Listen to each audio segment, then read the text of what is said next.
আসসালামু আলাইকুম। এখন আমি দেখাবো কিভাবে ইনভয়েস অটোমেট করা যায়। ফার্স্টে হচ্ছে অ্যাড ইনভয়েসে ক্লিক করব। তারপরে হচ্ছে ক্লায়েন্টের নেম দেব, সাপোজ এজ কোর্স। আমার ইস্যু ডেট সিলেক্ট করলাম, ইস্যু ডেট। আমরা ডিউ ডেট এখানে দিতে পারি। তারপরে হচ্ছে সার্ভার কস্ট, এটা কস্ট থেকে আসবে। আমরা কস্ট চাইলে অ্যাড করতে পারি এখানে। ইজ পেইড ট্রু অথবা ফলস।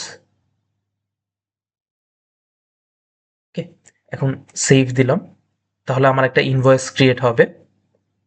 এখানে ইনভয়েস পিডিএফ হচ্ছে কিছু নাই এখন আপাতত। আমরা হচ্ছে এই ইনভয়েসটার একটা পিডিএফ জেনারেট করব। সেজন্য আমাদের এখান থেকে জেনারেট ইনভয়েস পিডিএফ সিলেক্ট করে গোতে ক্লিক করতে হবে। তাহলে আমাদের এই ইনভয়েসটার পিডিএফ ক্রিয়েট হবে। এখানে যদি ক্লিক করি তাহলে আমাদের ইনভয়েসটার পিডিএফ জেনারেট হয়ে গিয়েছে।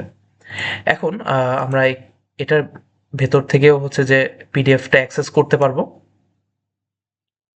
এবং আমরা যদি কোনো আপডেট করি, আপডেট করে সেভ দিলাম, তাহলে আবার আমাদের হচ্ছে যে ইনভয়েস পিডিএফটা জেনারেট করা লাগবে। সেজন্য হচ্ছে আমি এই আপডেটেড ইনভয়েসটা সিলেক্ট করলাম,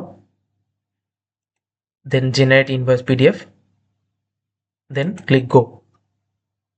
তাহলে আমরা যদি ক্লিক হিয়ারে ক্লিক করি তাহলে আপডেটেড ইনভয়েসটা আমরা পেয়ে যাব। এখানে একটা টেমপ্লেট আছে, ইনভয়েস টেমপ্লেট।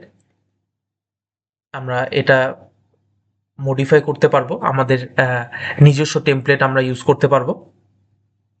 এখানে যেমন invoice ID, client name, address, issue date আছে, এবং এই কস্টের টেবিলটা দেওয়া আছে। আমরা চাইলে এটা চেঞ্জ করতে পারবো।